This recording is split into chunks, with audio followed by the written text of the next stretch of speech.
What does a beautiful future look like to you?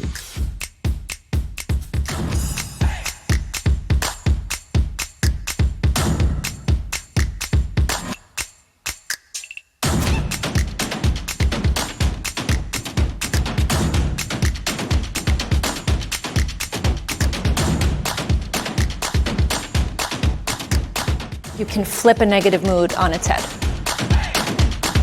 This was a talk that was all over the place, but then New York, you are all over the place. There are experiences that you just don't get anywhere else.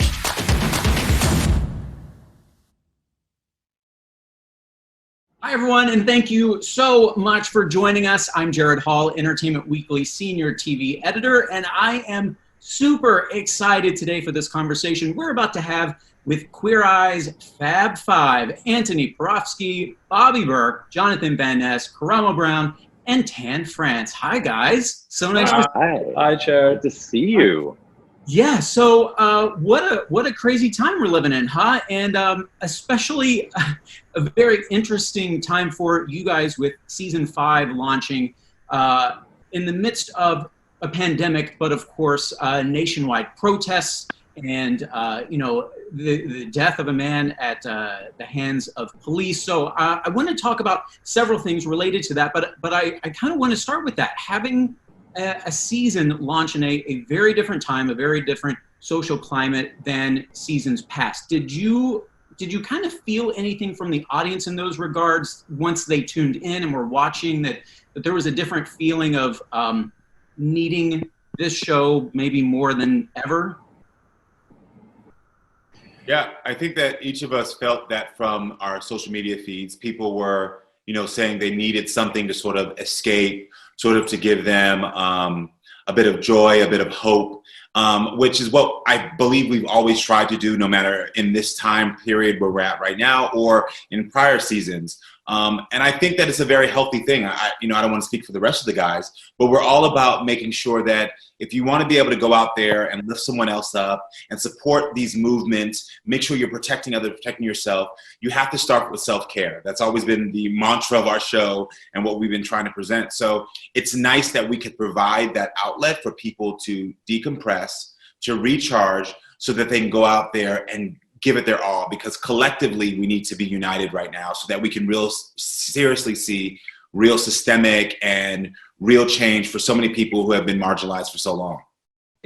And yes, I had the pleasure to get to speak to Ashley Marie Preston, who's an incredible Black trans activist. And she taught me one of the best terms I've ever heard as it relates to self-care. And she said, yes, self-care, but don't be a self-Karen.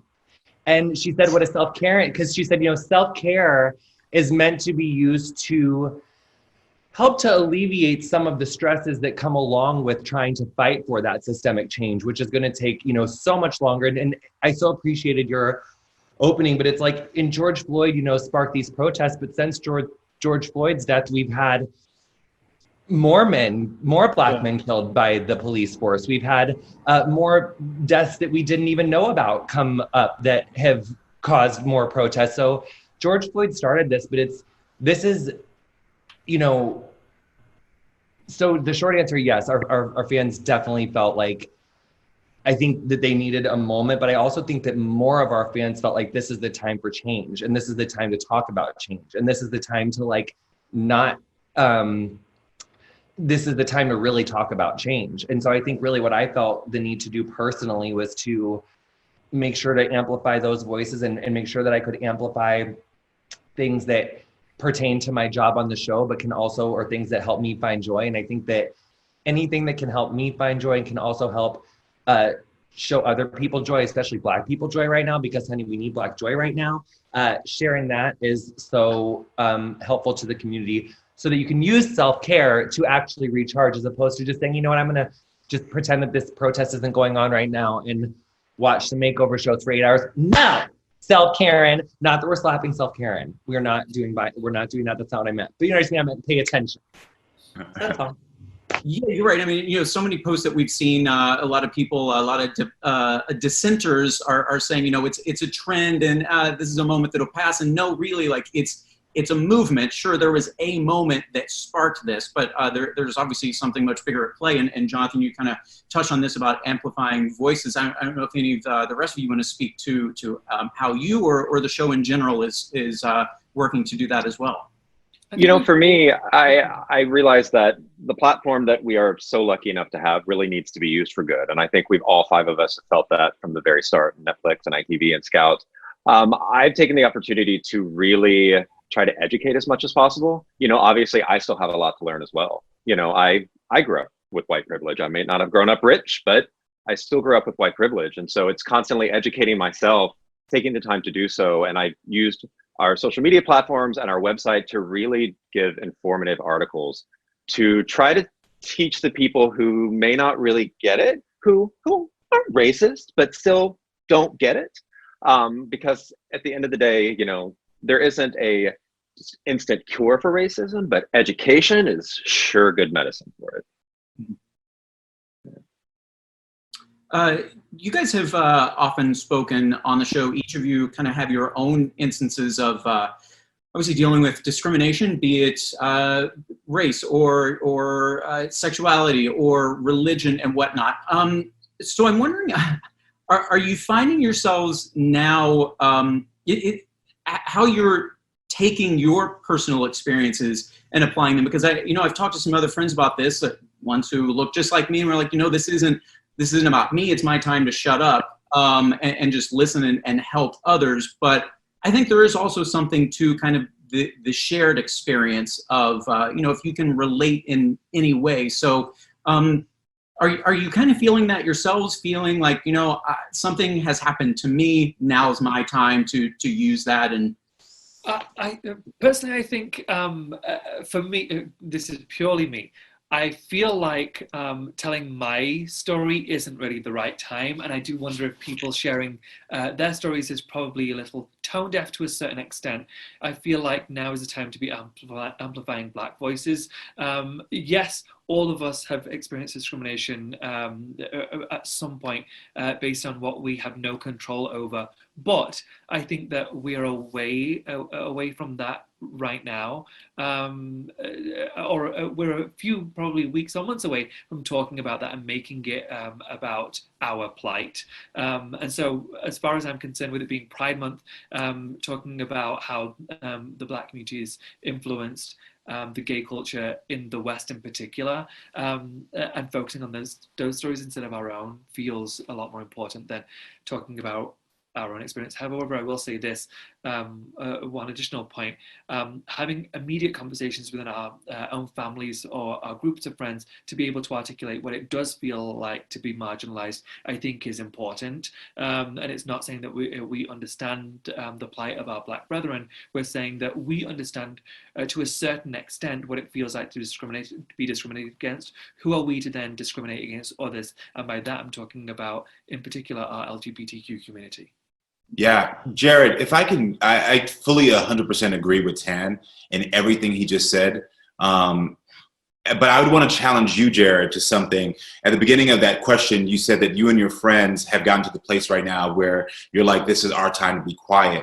And I understood what you meant by that, but I would actually encourage people who are listening in sort of a sentiment of what Tan just said, but taking it maybe one extent further of making sure that as you're learning and as you're, being empathetic and as you're amplifying voices, you're not so silent with those friends, because I think those dialogues need to happen so much more, especially in groups of white people where, and especially groups of LGBT white people, where we sometimes forget that because we're part of the LGBT community, we forget that racism, sexism, discrimination against trans people, gender nonconforming people, it still runs rampant within our community. And I think it's very important for us to look at ourselves and check and to say, hey, we're allowing Black voices to be amplified right now. We're focusing on that struggle, but we also need to be checking and being like, hey, I noticed that all five of us all look the same. Why don't we have anybody else in this conversation that looks different, who could be Black, who could be any of those intersections, could be from a different religion, who could be disabled, who have a different gender identity. Why aren't they in this? And it's not about, for me, collecting friends, but it's about making sure that individuals who look like you are challenging what is in your environment by just looking around and having the conversation. I think like on Queer Eye, when I think about every season that we've had and almost every single episode in one of like the interview portions, I call them Kardashian Moments. I always try to figure out how I can relate to one of the heroes. And that's something that's kind of like been my MO with everything. But what I'm realizing with this is that because of my white privilege, it's not something that I can necessarily relate to. And it's kind of like this linear thing. It's like you educate, or I'm speaking for myself right now, but like you educate yourself and then you figure out how you can be an ally. What can you actually help with? What's appropriate? What isn't appropriate? A lot of missteps along the way, but thankfully I have people who I can lean to and resources that I have to make sure that I'm just doing my best and trying not to botch it as I go along. But it's definitely a work in progress. But yeah. I also think that white privilege and white supremacy thrives in silence. So by allowing your friends to not speak about it, so obviously so for instance, like I have been talking about my HIV status lately. I mean, like yesterday, well, I don't know when this is coming up, but recently it was, National HIV Testing Day. And so I did, and it's been HIV AIDS, there was like HIV AIDS Day, there's always a gorgeous day on awareness, but the point is that we were talking a lot about like U equals U, untransmittable equals undetectable, and how amazing that is.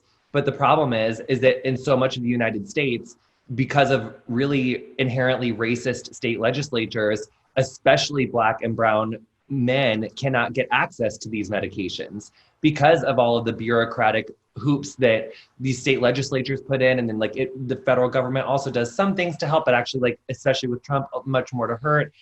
So it's such a multi-layered thing to talk about, and I think that if you are white, it's important to think about how your privilege affects your access to healthcare, housing, all of those things. And then when you're talking, because there's this other really annoying thing when talking about race, where it's like white people sometimes tend to listen to white people. We tend to listen to people who look like us. So sometimes white people do need to hear from other white people. You know, it was kind of easier for me to do this because of these things. These are the reasons why it's harder for Black and brown people. And it's our duty to have those uncomfortable conversations. It is a privilege to sit around silently.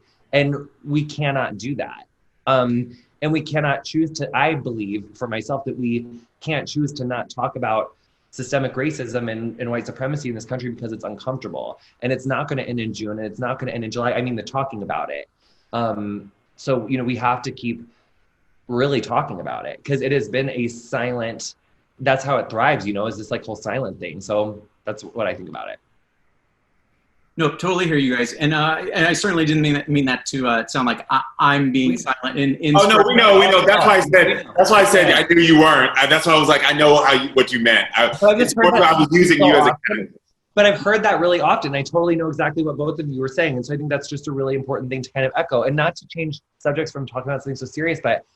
Tan, I'm really worried. I didn't realize that the Kentucky Derby was back in session and that we were fully doing public horse racing. And I didn't know that you were going to be a jockey so publicly and doing these sporting events outside. I don't know what the fans are going to say. All those packed. Where's your mint julep, Tan? Make sure it's like is it sparkling sunshine? What is the horse's name, honey? The horse's name is French Tuck. That's right, yeah.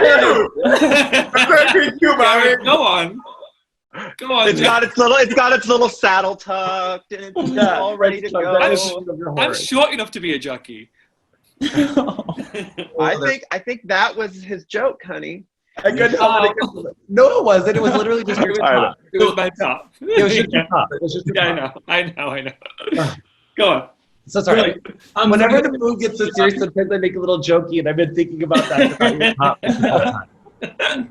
That's the stuff we love to see, to know that this stuff isn't happening just on camera there. But still to the topic of what we were talking about, some of the show's heroes, of course, have been affected by violence and shootings and drugs. Tyreek in season 5, and Wesley, of course, in season 4 episode Disabled, but not really. He had an incredible transformation story to share, his life over the last 7 years. But Wesley meeting Maurice Karamo, that the ultimate message there that they wanted to convey, how society and people want to pit black men against black men, but they are proving everyone wrong. We have a clip. I want to take a look at that. Wes, do you need an apology? I don't think it's necessary for an apology. I prefer not you to feel sorry. I thank you for me being like in this position. I don't even feel bad energy from you. That's crazy. I was thinking the same thing. I'm like, man. I'm actually empowered by the life that I was given that day. I've had a lot of time to grow. I'm definitely in a better space, just striving to be the man that I know I can be. We're two black men, and we're doing something that they don't want us to do. And that is forgive each other, but also uplift each other. I found purpose in my situation, and it seems like you did too. Like I said, I just plan on doing great things from here on out, man. Hopefully we can both do some great things. Hey, man, I see we can do it probably together, man. Karamo, that specifically there. Well, first, I got to know what obviously you're playing it cool, calm, collected on camera, but were you nervous about how that conversation was going to go? Yeah, so what people don't know is that as I'm in the car driving, both Maurice had given me a call, the person who was the shooter, and said that he was not willing to do this. He thought it was a setup. He thought that we were trying to ambush him, and he had never seen Queer Eye, so he didn't understand. So he saw the name Queer Eye and thought it was this makeover show from the 90s, or something or the early 2000s, that he didn't really understand how the show has evolved. And then I convinced him to stay with the help of our producer, Rachel Mendez, who was amazing. And through us double teaming and talking to him on the phone, we said yes. But then as we were pulling up, Maurice literally said, Wesley literally said, I do not want to do this. I feel scared, I feel uncomfortable, and I can't do this. And so I had to stop the car and have this sort of intimate conversation about what fears was he experiencing? What was he going through? What did he think? Playing out all the scenarios for him so that he could understand that this moment was only going to help him because he was being supported and because this was in a space where he could actually convey what he needed to convey so he could get the closure he needed. Because this whole moment was about closure. It was about helping both of them to understand that for them to move on, they need to go back to that moment and talk about how they were two strangers that then came to be perceived enemies that literally have affected each other for the rest of their lives. And what I thought was so beautiful about that moment, which I'm so thankful to the network and to the producers for allowing me to use my field trip to engage with those two men in that way, was it did show, first of all, that closure and forgiveness is possible, even some of the most extreme measures. And it was a lesson for people watching that, if something as traumatic has happened to you, with time of healing and empathy and support, you can get to a place where you can grow through it.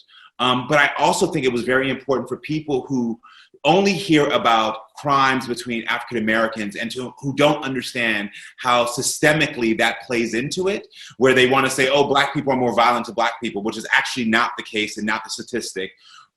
In that moment, it was able for people to see oh, these were two young men who were misguided. It could have been any race, it could have been any person, but these two young men, because of systemic issues, without even knowing each other, thought that the other was going to hurt them, so they both tried to hurt the other person first, sort of out of survival of the fittest. And what we saw now, and what has continues, is that they're helping each other. They're actually working together to do work in their communities. And I thought it was just a really beautiful moment. I'm just really glad the world got to see it. Yeah, that was, it was one that, you kind of lean up on the seat of your sofa as you're watching. First, I can't believe that even happened. So kudos to you guys and talking them through that and convincing them to stay. But yeah, that was a really, really powerful moment. And I'm so glad you guys made that happen. And if I can say something really quickly, and this is something that I'm really proud about, not myself, but also not just myself, but the other four, the castmates, Jonathan, Antoni, Tan, Bobby, is that people sometimes forget as hosts, we actually have true skills that a lot of times don't get edited in, that where we're really helping a person through a journey that, once we edit together, it seems like magic. But it's like, it takes a lot of times for we'll get there with Jonathan, for someone who's been attached to a certain look, who's built a certain self-esteem around this look. There takes skill to not only do the hair and to make it look beautiful, but also to be able to coach them into, feeling comfortable. Same thing for that conversation. And so I'm just giving ourselves, a lot of times, I'm a big believer, patting yourself on the back. I'm just so proud of us as hosts that we're able to constantly do that. And I hope that the audience recognizes that it's not just the magic of TV. There are 5 individuals who are really showing their expertise and going above and beyond. I just want to add that as hosts also, sometimes we are going to get distracted by a dog in a house when we arrive, and then we may neglect everybody in the scene at the beginning. And that's just a thing that happens, A lot, weirdly. I keep thinking as Corgi. Oliver, was that his name? Adorable. But yeah, to that point, obviously you guys are a true ensemble. You were just recognized as such from Critics' Choice Real TV Awards, so congratulations on that. But to that point, you're all doing your own individual jobs and your own areas of expertise. But Bobby, how do you guys collaborate with each other behind the scenes when the camera isn't rolling to make sure that everything you're doing works in conjunction with the other? There's a lot of conversation. Honestly, there was way more in the beginning, but now we all know each other so well. It's so often unspoken. Like, I know what Tan's going to need built out in that closet. I know Jonathan's going to need a shelf if there's not one in there to put all the facial care. I know the things that Antoni's going to need. And so if there's anything special and unique for that hero, there's that conversation, there's a text, or, Karamo will text me after he's done and be like, hey, I just found out that there were some major, not issues, but a lot of heart with a relationship with a certain person in the family. Like, if you can find pictures, that will really mean a lot to them. So there's a lot of great things that we were able to communicate with each other that allow us to really get to the heart of things, like literally, even though we're not all able to be on each other's field trips. I don't get to go with Tan when he's shopping and doing clothing. I'm not with Karamo on his things. And so it's nice that we're able to all keep in contact on our group chat, or just pick up the phone and give each other a call. Or we usually live in the same building when we're in the city, so knock on each other's door and be like, hey, listen to what I found out today about Tyreek. You went through this, right? How about we do blah, blah, blah, blah, blah. And it's also a delicate dance. It's also a delicate dance with how the scenes are shot as well. Like, more often than not, if I'm following up Karamo, then I know that I want to bring like a little bit of like levity and humor and just like unabashed fun and joy to a scene. You know what I mean? Yeah, and lots of dairy. Support those dairy farmers. But it's because it's sort of like some episodes are obviously heavier than others, and it's always, you want them to go through that journey, but also kind of like experience the nuance of it as well. Yes, there's a lot of fear that comes from conflict and going through it, but there's a lot of joy in learning that there's a different way to live life, that it's actually meant to be fun, Yeah. Jonathan, what are you giggling about it? The way it looks like there's something like going on below you. Shirt so much. So sure. Tan, take the shirt off. You might as well. Oh yeah. Well, Jonathan, while you're laughing and while I got you, for season 5, you guys went to the city of brotherly love, and as you guys have visited different cities around the country, Jonathan, is there one thing that you would say is consistent with the heroes, regardless of where they live? Ooh. Yeah, I feel like one thing that I think has generally been difficult for every hero to deal with, no matter the city, was like the idea of putting their privacy in the open, and feeling comfortable with us, to talk about what those issues were. And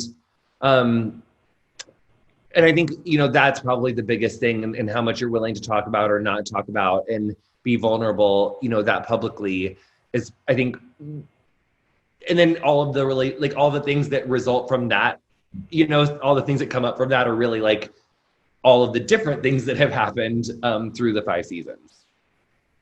That makes complete sense. I feel like one, especially it was, season 4. Well, yeah, Jon Stoner with the corgi. One where it's really coming to mind that it took him a little longer to open up in talking about his depression, which of course we know there are plenty of stigmas around mental health. But is that one that you guys would also say it took you a little longer to get to the core of the problem?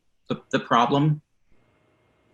Yeah, I will say with Jon Stoner, what I think what's interesting about that is that what's true for a lot of people in our country. They get sort of stuck in this narrative that people have told them in their lives, their wives, their kids, their teachers, their friends. Like, and so for him, it was, you're the guy who doesn't want to grow up. You're the guy, the college crazy guy that, you know, doesn't, you know, you never want to be an adult.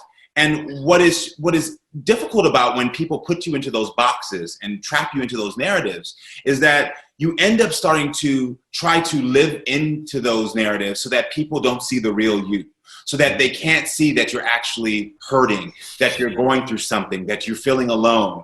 And so he was really good at putting on this mask of like, look, I'm wearing crazy outfits. Look, my hair's crazy. Look, I do all these crazy things. And it was, and as we slowly started having conversations with him, and I believe that it started with Tan first in the closet, that I remember, is that immediately Tan opened up a jacket that had something explicit on the inside. And then he immediately said, well, why do you think that's appropriate with a daughter? And I thought it was such a clear moment where somebody finally challenged this narrative, where I'm sure he had opened that jacket 14 million times and everyone was like, ah, ha, ha, ha. But finally someone said, this is not okay.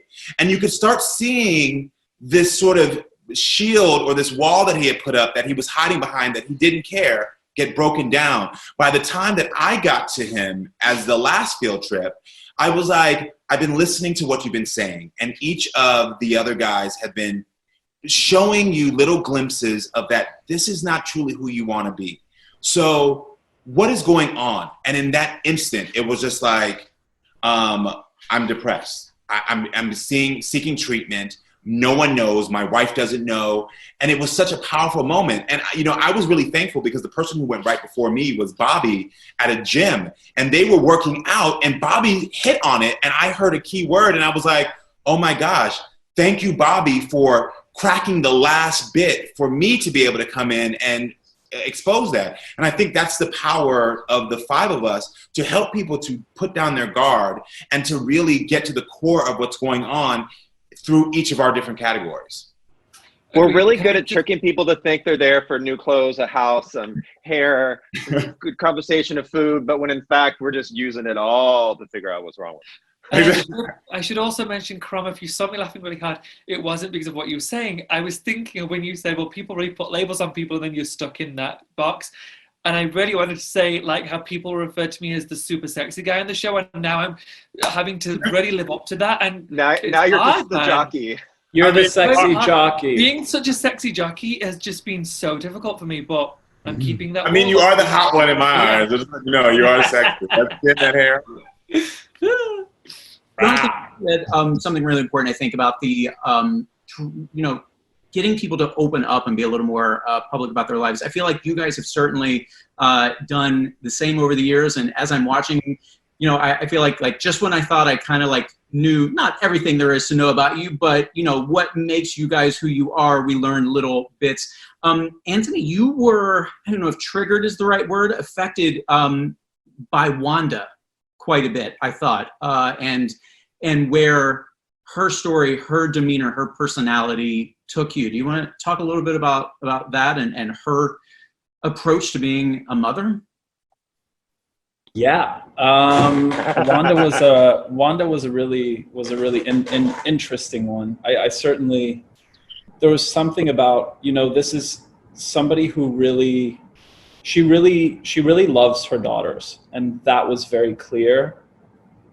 But there seemed to be a lack in communication, which I know is like the essence, like problem in literally any relationship. And just the fact of, I remember there was one thing that kind of really hit me when I was asking her when the last time she told, wow, you're making me remember this episode now. I was asking her, like, when's the last time you told your daughters that you love them? And I think she responded something along the lines of like, I don't have to tell them I love them, I show them.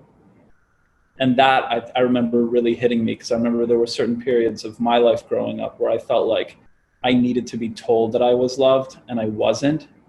And you know, my own biological mother would basically say the same thing. It's like, I don't have to say it.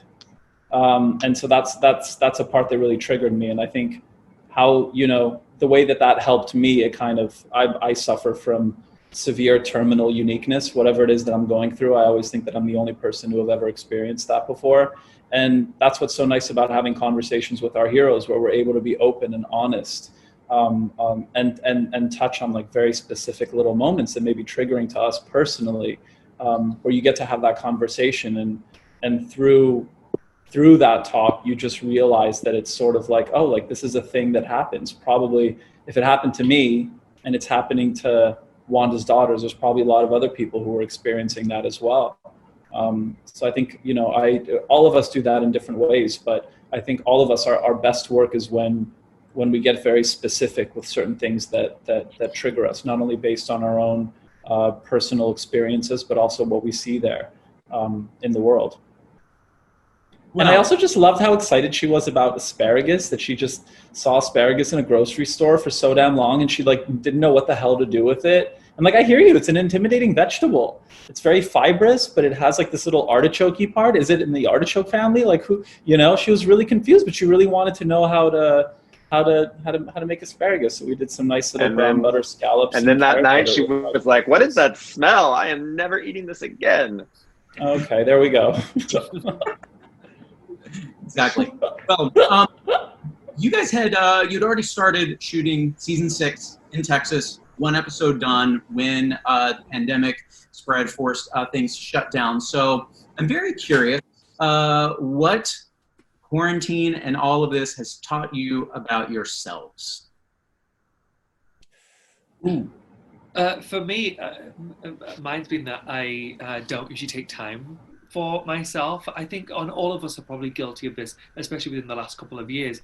We travel so much for work. We are always on the go. And so for me, the lockdown has really reminded me that I need to take more time to do the things that actually make me happy outside of work. I always excused my amount of work by saying, I love my job, so it doesn't matter. And I really do love the work that I get to do. However, there are other things that I love to do too, and I want to start to focus on those also and not sacrifice what I used to enjoy for what I now currently enjoy. As long as that doesn't encroach upon my time with you, that's fine. Literally about to say, so I'm going to remove my time from Jonathan a little bit, claiming my time. Claiming my time from Jonathan. And I will start to do the things that I enjoy again. You know, I will say for myself, and I kind of see it with my castmates as well. I think social media is such an incredibly important like tool and this machine in all of our respective businesses and what we choose to do. And for me personally, it's like before COVID, there was always this pressure of like having to post every day and like got to keep it fresh and keep it very current. And it's been really nice to not feel like I have to post every single thing that I'm going through, to actually just do things for the sake of doing them. It's a lot less pressure, and that part's been really nice, where it's like, yeah, like some things are still, you know, sacred and can still be private. Like when Neon ate an entire tennis ball the other night, I didn't feel the need to share that. And well, now everyone knows about it, but yeah, just ate the whole thing, just waiting for her to poop it out. It's going to be great. Anyone else want to add to that? Or perhaps I just realized I enjoy being home a lot more than I thought I did. It's been very nice to be home and just spend time with my husband and do yard work and keep myself busy doing neighbors' yard work because I've run out of my own yard work to do. But yeah, just being home and not being on a plane every day has been very, very nice. Bobby, I would like to encourage you to feel comfortable in knowing you can come to my house and do my yard work anytime you'd like. Like, I just want you to know that's an option for you, and I want to make that available. Also, he would like you to come and clean his house, and if you can't do it, anyone who just turns up could also. anyone. Bobby, you should plant him one of those. You should plant him one of those Skittles trees in his backyard, so that he doesn't have to buy. Oh no! I was over there the other day, and I was trying to talk him into planting fruit trees, and he's like, "Why?" And I'm like, "Well, because." And he's like, "But why?" So yeah, I tried with those real. I'm sorry, Bobby, but I only take my fruit advice from Antoni. So if Antoni would have said I needed a fruit tree, then I might do it. Okay. You should get a beautiful lemon tree. That would be really nice. Karamo, apparently Jonathan Van Ness can teach you this stuff. He's apparently developed a green thumb over the last few days. I've seen on his Instagram. Social media, I did see that too. I asked him if he ever had okra, and he didn't know. I'm really curious for you to try okra. I've had it fried. Like I think I've had it. Oh, Jonathan, I know you're not the biggest fan of Indian food, but Indian okra is gorgeous. I promise. It is. I love cheese naan. Don't trust that. Okra's gross. You're ready to enjoy Indian food, yeah? Cheese. Cheesy garlic naan. Sorry. I love chicken tandoori too. Yeah. I just want to say one thing really quickly before you ask your next question, Gerrad. Is that no, I'm not a jockey. Shut up. No, Gerrad. Most people don't know, but Gerrad was our very first interview as a fat. I know. Ever. Yeah, I know. And so you have been dealing with our offbeat tangents forever. And so I just want to say thank you to you for always being patient with getting us cinnamon rolls and coaxing us to talk. Ooh, I remember those cinnamon rolls. I'm not going to say thank you. I'm going to say more fool you. Have you not learned to not deal with us? Look, this Speak is for yourself. These are the great perks of the job.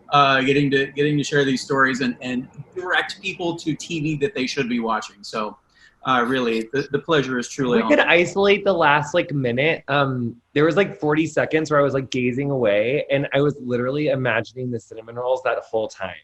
And it was in a movie when you guys when everything else goes to indistinct voices, and I was like. It was a cold room with rectangular sectional, and then there was just a shit ton of cinnamon rolls out. Yeah, I drank a Diet Coke that day. Ooh. Yeah. Remember it like it was yesterday when it was really. You know what I remember about kiss. John Stoner's day when we went to go figure skating?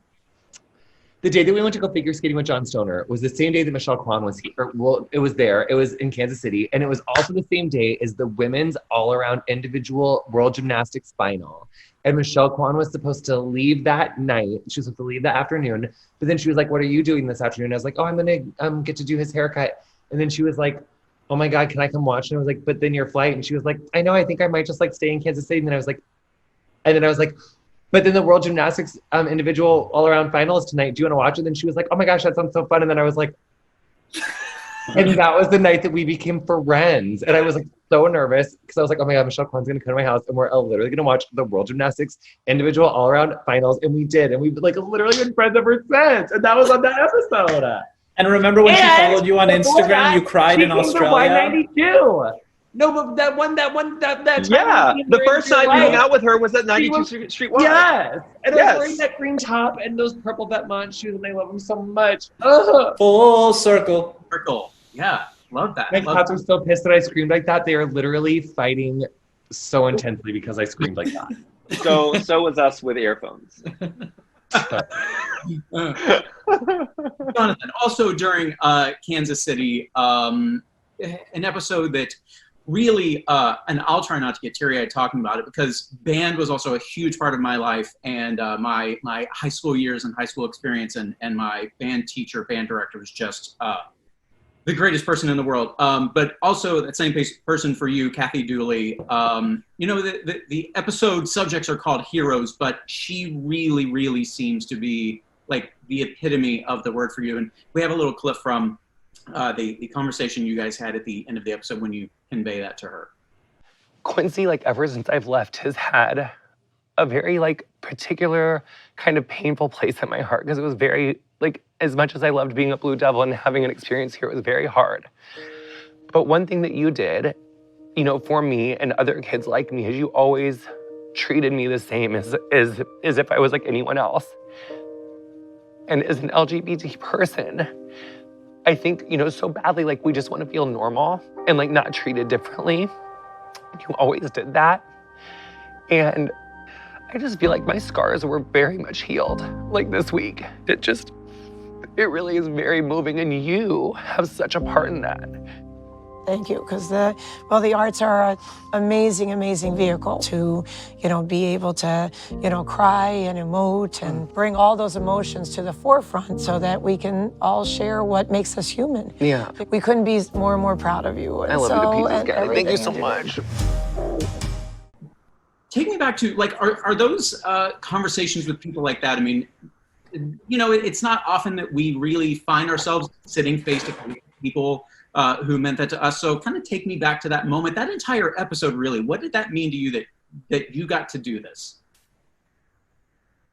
It still feels really surreal that I was in my high school sitting with Kathy Julie and had the four of you there. And that's like the only time I've ever seen, in that opening scene when we go to the gym, like my grandpa's somewhere in the background. And that's the only time I've ever seen him cry. And like, really, like in that last scene when I'm talking to Kathy, and I think I say something like, all of everything that I went through in Quincy that made it so hard, that I think, after my book came out, I think that was a lot more, more clear. To kind of bring all of that into this, I wrote about my nickname Jack in my book, and that was my nickname the whole time I lived in Quincy. And so to kind of find myself in this life with these people back there, kind of using so many of the things that I've learned to help this person who I look up to so much, but also kind of knowing that, frankly, Kathy Julie is like an enigma, honey. Like, she's gonna wear like 7 patterns if she so chooses, and she is gonna so she'll like take our suggestions, but she's just Kathy Julie. She's gonna do her thing, and I love that about her. So she's just so incredible. But I thought really what was so, oh my God, this is where I don't get choked up. For me, what was so moving about that was putting what made that so hard for me to do aside and realizing like what that would have meant for me then, seeing the 5 of us now being there and realizing that like there is this whole world outside of Quincy and someone from here can get out. And so to know that that was an opportunity versus like something that like, growing up, like I physically didn't think it was possible to do what we have done. I didn't think that could happen as someone for where we were really from. So I think that is what meant so much. And I'm happy that I have gone to therapy twice a week for this long to be able to compartmentalize those things, to be able to like do my job, on the show and not be like a blubbering mess when we were there. Because it was challenging. I just want to add one thing about Kathy Dooley. She is the only hero where the goal, I was actually supposed to make something with her.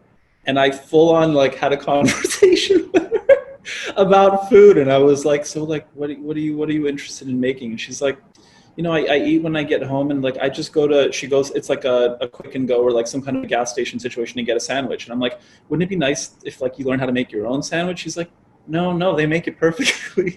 And then she was just like, no, like it was just a non-negotiable. It was a non-starter. That's why she had that mullet for 32 years. She couldn't change hairdressers.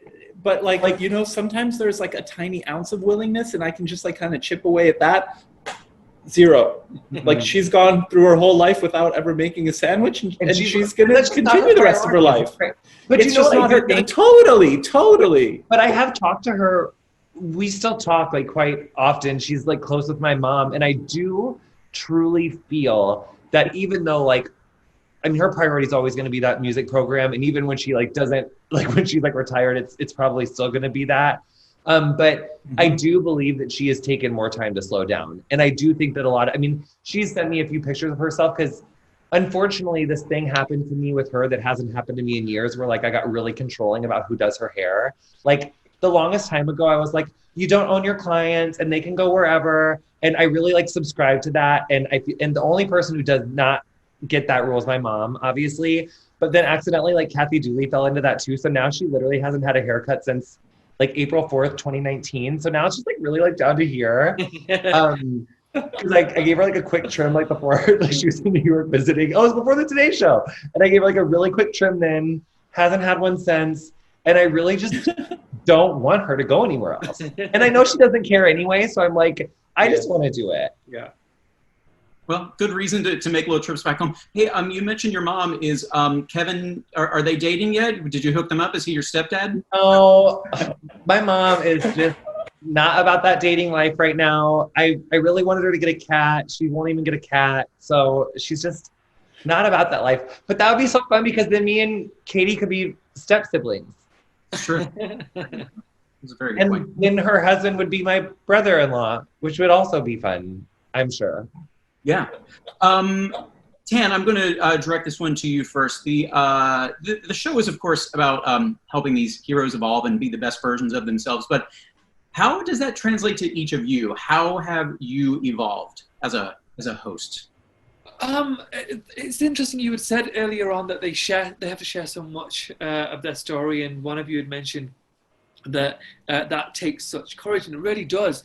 I think the way I've changed the most, and I believe it's the same for all of us, most of us, if not all of us, is that we've become a lot more open on camera on our own show. I think we all went in with an agenda of we're willing to share X, Y, and Z, but not A, B, and maybe not even C. But that gets stripped away quite quickly. And so the things I talk about on season 4, 5, even 6 are things that I wouldn't talk about. I wouldn't have thought I would ever talked about on season 1 and 2. And so I think the beauty of our show is that we are all willing to grow. We're all willing to realize that in order to make incredible connections globally, that we have to be willing to open up about who we really are.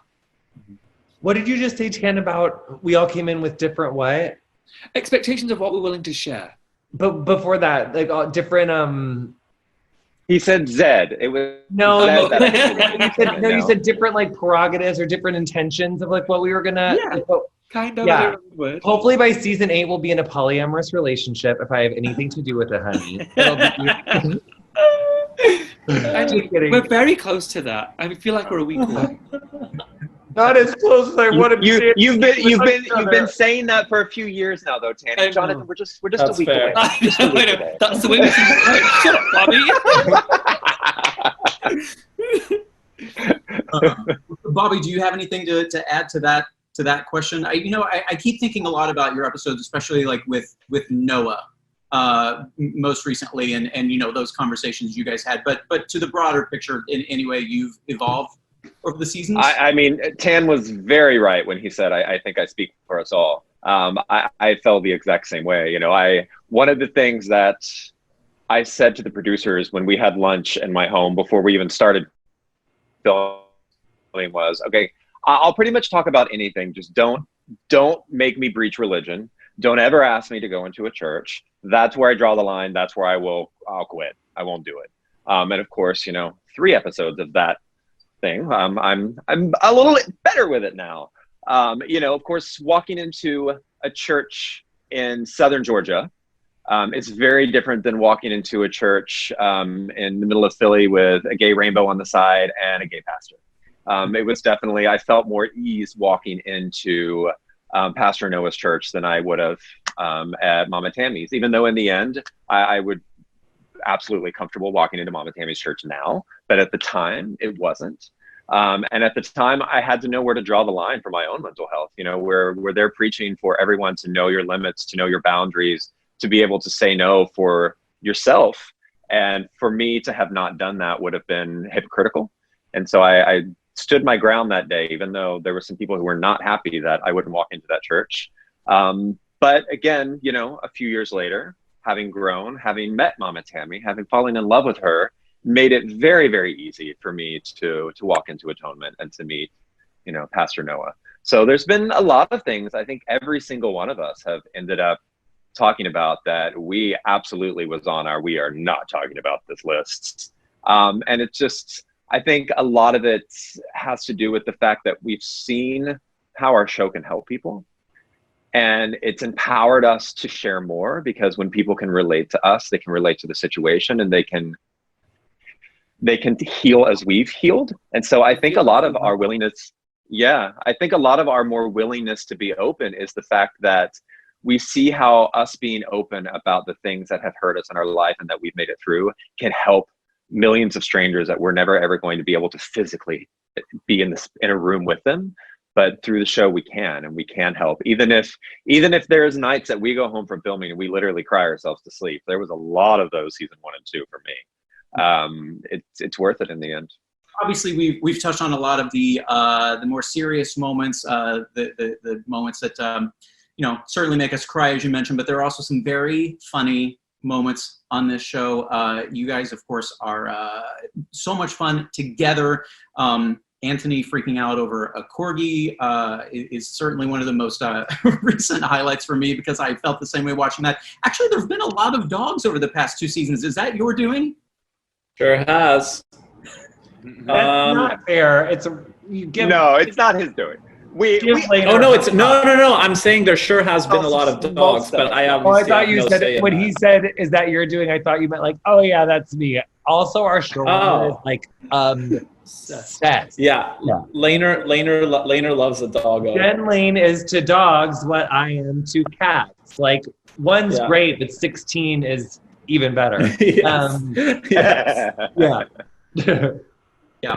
Well, in terms of those fun moments, Antoni, I know you got a lot of grief that first season for all of the avocado. We've of course seen how wide your food knowledge is over the other seasons, but you had a moment of vindication where we found out that it's okay to put dairy in guac. We have a clip of that as well.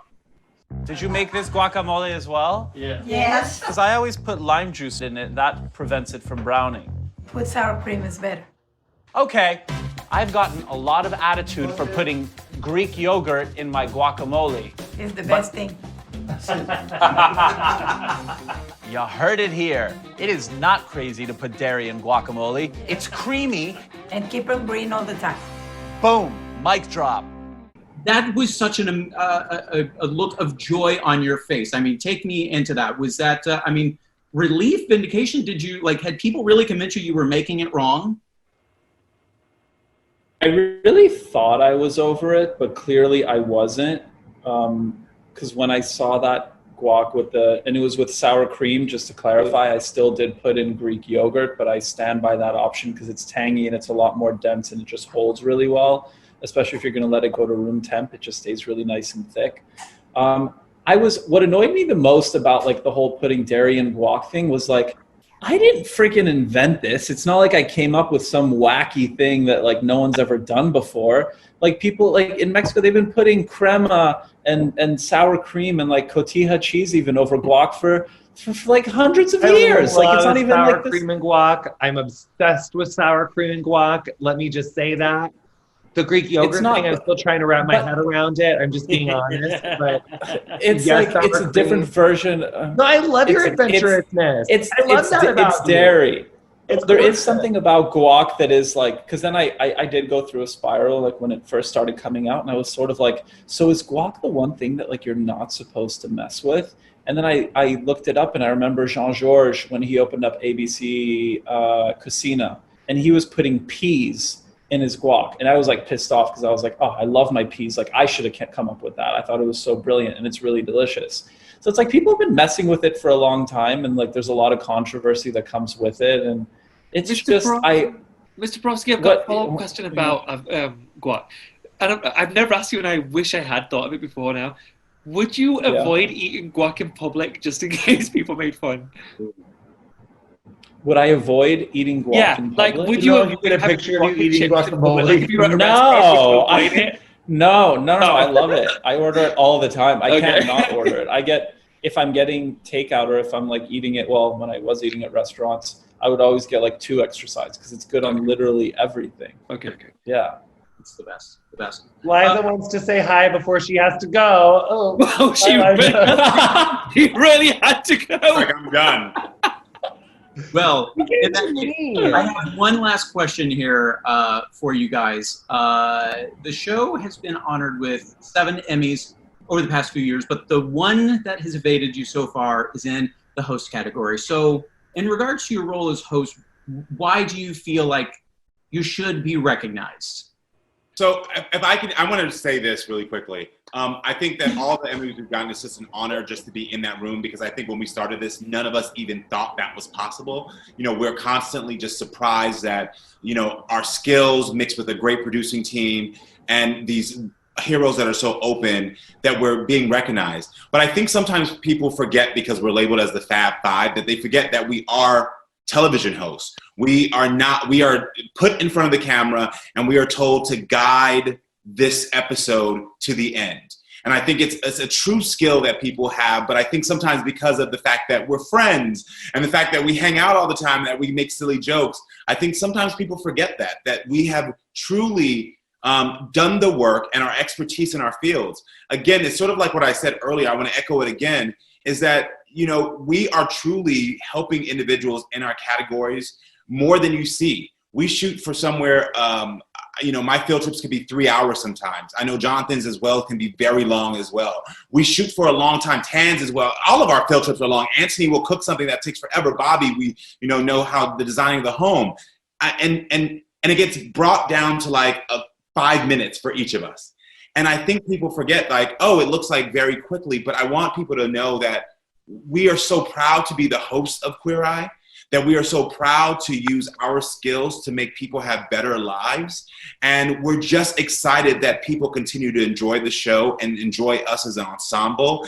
And, you know, if an Emmy nod for host comes, none of us will complain at all. But I think it's one of those things where we're just very hopeful that people will truly understand that we are skilled hosts and that we're truly doing something that takes a lot of technique. I wonder if, and I have wondered this, if people assume that because we're not on a stage, because we're not on a competition show, that is the only version of what a host is, that they are guiding the show from start to finish, and they're there to captain that ship. Well, we do the same, we just don't do it in a studio. We are doing it as a fivesome, which is not normal. That is not normal for a regular, like a competition style show. And what in non-controlled air conditioning, many times. Yeah. In non-controlled air conditioning, many times. we're tested by the elements, and so I think that's why we have not been seen as hosts, is because we're not in a typical studio format or a hosting format. Master of ceremonies format. Yeah, however, I think what we do is exactly what traditional hosts do, which is usher the success of each episode and make sure that that audience is wildly engaged for every minute of it.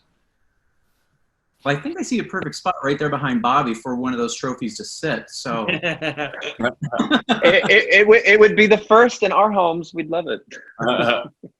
Well, guys, look, it's always a pleasure. Thank you so much for sharing your thoughts about the most recent seasons, and I hope you are safe and well where you are. It looks like this quarantine might continue a little bit longer in some places, so stay safe, and congrats on all the great work. It's nice to see you. Thank you, Gerrad. You too. And everyone wear a mask. Wear a mask. My gosh, wear a mask. Thanks. Bye. Bye.